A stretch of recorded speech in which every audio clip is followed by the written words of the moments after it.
Hello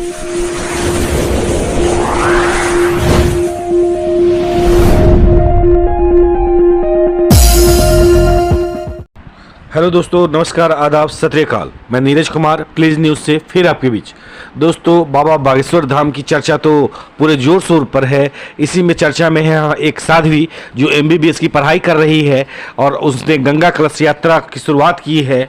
Gangotri से उसने जल भरा है और बाबा बागेश्वर धाम पहुंचेंगी उसे लेकर के। आइए उनके बारे में सुनते हैं कि बहुत सारी अफवाह है उनकी शादी की। अब शादी की क्या बात है, आइए जानते हैं उन्हीं साध्वी से। जम के ट्रोलिंग हो रही। मैं कुछ न्यूज़ में कमेंट पढ़ रही थी, वो भाई साहब क्या ट्रोलिंग थी। मतलब ठीक है, शानदार है, बहुत बढ़िया है। देखिए, मेरे मन की बात कोई नहीं जानता। मेरे मन में जो बात है वो मेरे बालाजी सरकार जानते हैं और हमारे पूज्य महाराज श्री जान जाएंगे जब मैं उनके सामने जाऊंगी।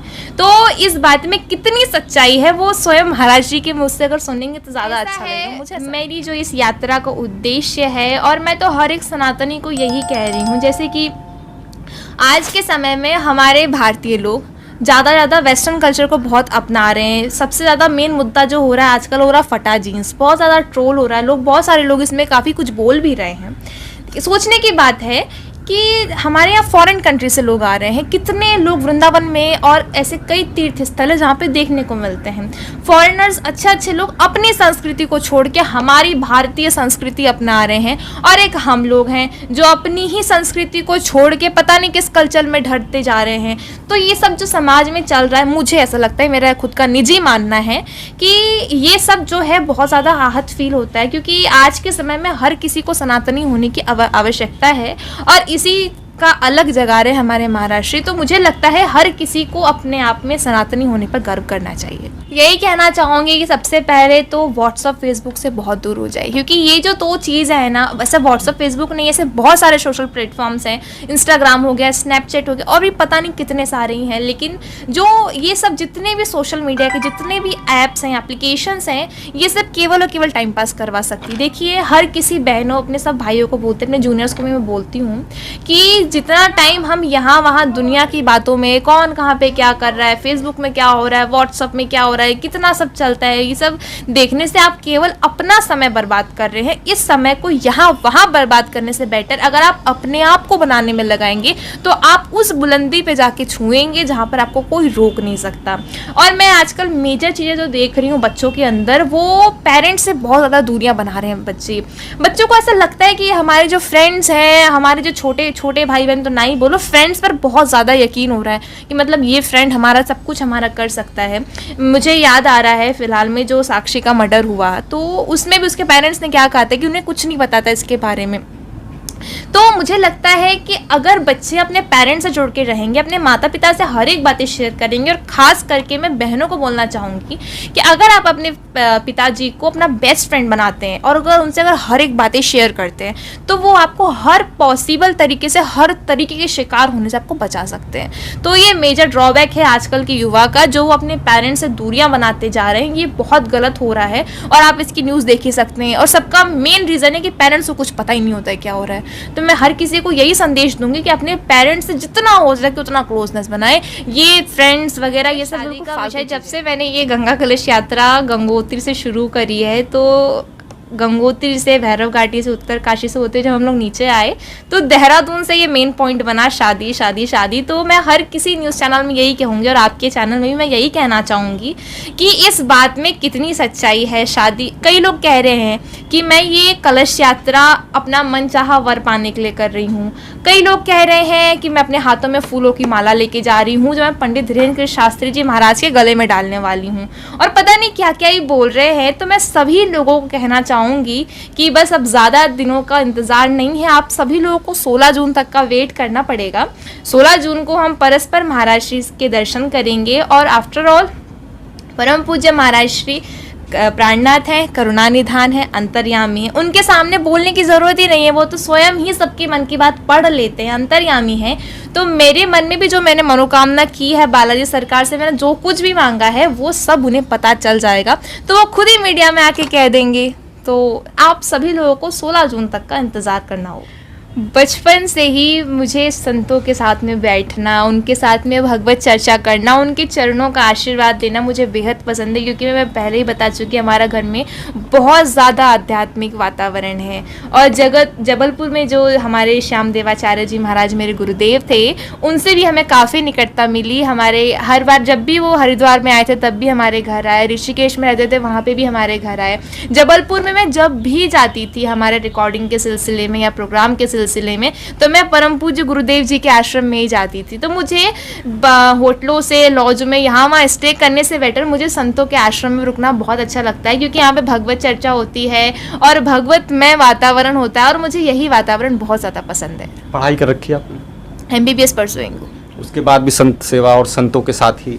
मेरा सपना है, जब मैंने 11th में बायो ली थी तो उस टाइम पे ही मैंने सोच लिया था कि चूँकि हमारे देश में कैंसर हॉस्पिटलों की बहुत कमी है, हम लोग फॉरेन कंट्रीज़ में जाते हैं कैंसर का इलाज करवाने के लिए, तो मैंने सोचा था उसी टाइम पे कि मैं आगे जाके मेडिकल की फील्ड में जाऊंगी और MBBS करूंगी। उसके बाद में मैं ऑन्कोलॉजी डिपार्टमेंट में जाना चाहती हूँ, जिससे मैं कैंसर से पीड़ित लोगों की मदद करूँ। और चूँकि हमारे महाराष्ट्र भी कैंसर हॉस्पिटल बनाने की घोषणा कर चुके हैं, तो ये बात भी मुझे अच्छी लगती है उनकी। और उनकी 2-3 बातें हैं, जैसे सनातन धर्म का प्रचार कर रहे हैं पूज्य महाराष्ट्री, हिंदू राष्ट्र बनाने का संकल्प ले चुके हैं, और तीसरी जो ये कैंसर हॉस्पिटल बनाने की बात है, ये तीनों बातें मुझे उनकी तरफ बहुत ज़्यादा आकर्षित करती है। गंगा कलश यात्रा के दौरान चित्रकूट से होते हुई ये साध्वी पहुंचेंगी बागेश्वर धाम 16 को, और देखना है कि क्या होता है। एक साध्वी जो MBBS की पढ़ाई कर रही है, उनका सपना है कि कैंसर हॉस्पिटल बने, उनमें उसका भी सहयोग हो, भारत हिंदू राष्ट्र हो, ये भी उनकी मांग है, और वो बाबा बागेश्वर साथ के साथ। ऐसे आई, मैं करीब 2021 से पूज्य महाराष्ट्र से जुड़ी हुई हूँ। एक दिन मैं ऐसे यूट्यूब के शॉर्ट वीडियो स्क्रॉल कर रही थी, मुझे सडनली महाराष्ट्र का एक शॉर्ट वीडियो मिला, उसमें वे किसी की मन की बात पढ़ रहे थे, तो मैंने उसमें हैशटैग बागेश्वर धाम था, तो मैंने उसे सर्च किया, तो मुझे पूरे महाराष्ट्र के प्रवचन मिले, पूरे धाम के वीडियो मिले, दरबार दिखा, और जैसी मैं मतलब स्लाइड करती गई मैं बिल्कुल खोती चली गई। तो करीब 2021 से महाराष्ट्र को रेगुलर फॉलो कर रही हूँ। चूँकि मैं खुद भागवत कथा करती हूँ, जब मैं 4 साल की थी तब से मैंने भागवत कथा करना शुरू कर दिया था, और पूज्य महाराष्ट्री भी करती हैं, तो उनके वीडियो मुझे बहुत ज़्यादा मोहक लगने लगे और मैं उनसे जुड़ती चली गई। और इसकी प्रेरणा ऐसी थी कि मुझे कलश यात्रा तो करनी ही थी। मैंने सोचा कि मैं हरिद्वार से जाती, क्योंकि हम लोग हरिद्वार में रहते हैं, लेकिन गुरु जी से जब हमने पूछा तो गुरुदेव ने कहा कि जब हरिद्वार रहते ही हो तो थोड़ा दूर जाके गंगोत्री से ही ले आओ, क्योंकि वहाँ पर साक्षात गंगा माता प्रकट हुई है, गौमुख है। तो फिर हमने गुरु आज्ञा से गंगोत्री से बागेश्वर धाम तक का हमने सोचा। और इस यात्रा का जो मुख्य उद्देश्य है वो है सनातन संस्कृति का प्रचार, और जो हमारा समाज आज संस्कार विहीन हो चुका है उनको संस्कृति, हमारा परिवार है वो परम पूज्य गुरुदेव जगत गुरु शंकराचार्य स्वामी स्वरूपानंद जी के महाराज के परिवार से हमारा परिवार ताल्लुक़ रखता है। और जो मेरे पिताजी हैं वो पूज्य शंकराचार्य जी महाराज के भतीजे लगते हैं। तो मेरे दादा दादी के समय से मैं अपने घर में इस तरह का आध्यात्मिक वातावरण देखते आ रही थी, तो दादा दादी से देखा, फिर माता पिता भी मेरे बहुत ज़्यादा आध्यात्मिक है, और मैं तो स्पिरिचुअल और रिलीजियस हूँ ही, तो ये मेरे अंदर आध्यात्मिक प्रेरणा बचपन से रही। सारे गा पा धा रे गा पा धा रे गा पा धा रे गा पा धा रे गा सा गा सारे गा पा धा रे सा गा रे सा रे मा पा धा पा गा रे मा गा रे सा रे पा रे सा।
दोस्तों आपको क्या लगता है, बाबा बागेश्वर धाम से इस साध्वी की शादी होना क्या कहाँ तक सही है? अपने विचार कमेंट में लिखेंगे। धन्यवाद।